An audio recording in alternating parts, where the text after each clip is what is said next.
What is going on, guys? It is McJangles back again today, and I wanted to talk about some indie games. Now, not just any games, I want to talk about 5 indie games that I think need to come to the Nintendo Switch.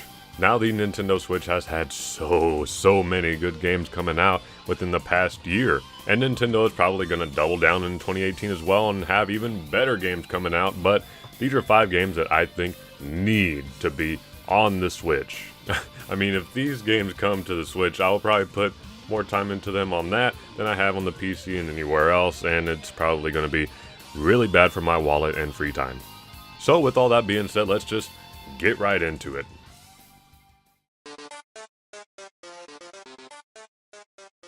So starting at number 5, we have Undertale, an RPG game inspired by the Mother and Earthbound series with a super quirky and unique take on combat and story. You play as a kid that fell into a place called the Underground and have to get back to the surface of Earth. There are tons of characters and enemies along the way, and the thing that makes this game so different is that you don't actually have to kill anything or anyone. You can choose to pacify and spare enemies instead of killing them, and this can actually have an effect on the story and the dialogue and the outcomes of the game. The combat is like a mini bullet hell style thing where you move around trying to avoid all the wacky things the enemies and bosses throw at you. The game overall is a perfect fit for the Switch in my opinion, and since Nintendo is dragging its butt cheeks with giving us Mother 3, this is definitely a good game to fill in the gap until Mother 3 releases in the 5th season of 2073 in the next reality. Next up at number 4, we have A Hat in Time. Now, I'm sorry, Ukulele, you tried your best, but A Hat in Time is just honestly the better 3D platformer here. The art style of the game is killer cute, the worlds are beautiful and varied, and the platforming and level design is incredibly thought out. You play as a young girl that can make different hats that gives you different powers, and the way they're incorporated into the levels are amazing. It calls back to all the great 3D platformers of old, and if you like games like Donkey Kong 64, Banjo-Kazooie, or Super Mario 64, you will love this game. And that's why I think it would be perfect for the Switch and its audience. Being able to play this on the go would be scrum-diddly-umptious wowzers, especially if you've played Mario Odyssey to death and looking for something in the same vein after you've collected the 1,000 moons and wasted your life away. It's out on PC and other consoles, so I desperately hope they find a way to bring it over. Maybe with an exclusive Mario hat power, And at number 3, we have The Long Dark, a survival game that, wait for it, plot twist, doesn't have zombies in it. Shocker, I know. Now there's a story mode of the game that's being added to with new episodes, but the juicy meat of the game is the sandbox mode. You wake up in the middle of a place that looks like the butt cheeks of the Canadian wilderness, and a geomagnetic storm has hit the entire area, and you have to do whatever you can to stay alive while trying to find some clues as to what happened. The scenery can be beautiful at certain points, and the ambience and soundtrack makes you feel like Liam Neeson in The Grey and you're about to die all the time. There's multiple areas of the game you can go to, with some areas harder to survive in than others. You have your needs that you have to keep up with, like hunger, thirst, fatigue, and body temperature. There's tons of items throughout the world that you can find to help you with your many tasks, and the cool thing is the items are randomly spawned every time, so no 2 games are the same. That being said, this is a hardcore game through and through, and when you die, you will have to start all over. But there are different difficulty settings for you to be able to play the game however you want with. This is definitely not a game for everyone, but I think the Switch audience would love to have an option like this, and maybe someday I can actually make it past day 24.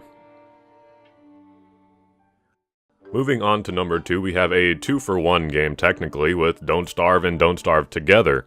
These 2D Tim Burton influenced games are also hardcore survival games with permadeath, so once again, if you don't really think that's your thing, you might not care too much about this. But the games have you starting in a procedurally generated world alone or with friends depending on which version of the game you're playing, and you have to find anything you can to help you stay alive. You have to keep your health up as well as your mental sanity because you can honestly go insane and die from your hallucinations. This is definitely kid-friendly.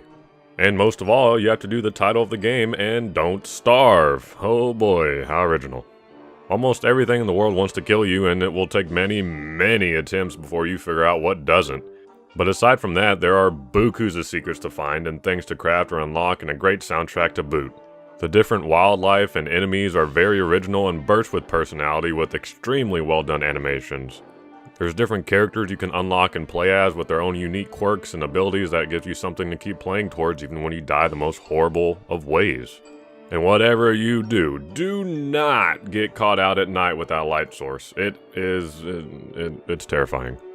The game has been expanded with several DLC packs, and having it all on Switch would be a spicy meatball. The game's been released on pretty much every console including the Wii U and mobile phones, so there's really no reason why it shouldn't come to the Switch as the ultimate portable version. I would spend hours playing this on Switch building up a nice base just to get tongued to death by frogs and would love every single second of it. And finally, at number 1, we have my absolute favorite indie game of the past few months, which is Slime Rancher. This game is literally the video prescription for depression. If I had to describe this game in 2 words, it would be polygonal ecstasy. You play as a rancher on a planet where there's a ton of different species of slimes, blobby creatures with facial expressions and sound effects that will make you smile your ears off. You can go out into the wild with your tool that's basically a vacuum gun, and you can suck up slimes, chickens, and different kinds of crops that grow around the area. Then you bring them back to your ranch and can make pens for your slimes, chicken coops, gardens, and more out of various plots of land. The way you gain money in this game is by feeding slimes, which makes them excrete crystallized poop that you can then sell on the market called plorts. That's become one of my favorite words, plorts. Now each type of slime has different characteristics about them that you need to keep in mind. Tabby slimes can jump very high, so you might want to put a ceiling on their pen, or phosphorus slimes are sensitive to sunlight and will disappear when exposed, so you might want to enforce their pen with a solar shield. Slimes also have their own diets, and you have to feed them accordingly. Each slime type also has their own favorite food, which will give double the plorts when eaten. You can also expand the world by unlocking different areas by finding keys, and even pay to expand your ranch to include different biome types as well as extra plots. This game is a lot deeper than it looks like on the surface, and I could see people playing this game on the go, building their ranches and slime populations up like crazy. It's a game that anyone can play at their own pace, and oh mama, I just want this game on Switch really, really bad. Monomi Park is a passionate and talented team, and if you guys happen to be watching this, I beg you, please bring this to Switch. If you do me this solid, I will present you with many of my own plorts. That's not gross at all, but you get my point. Slime Rancher is pure, clean bliss, and the number 1 indie game that I think needs to be on the Switch.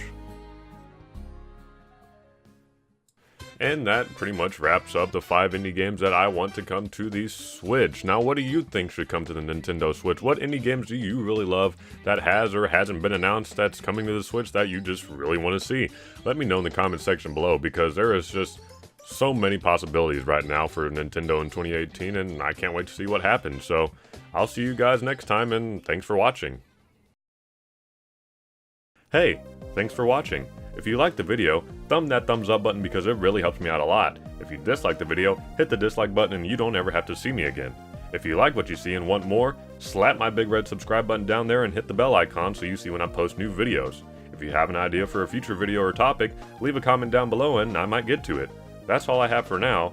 Peace out.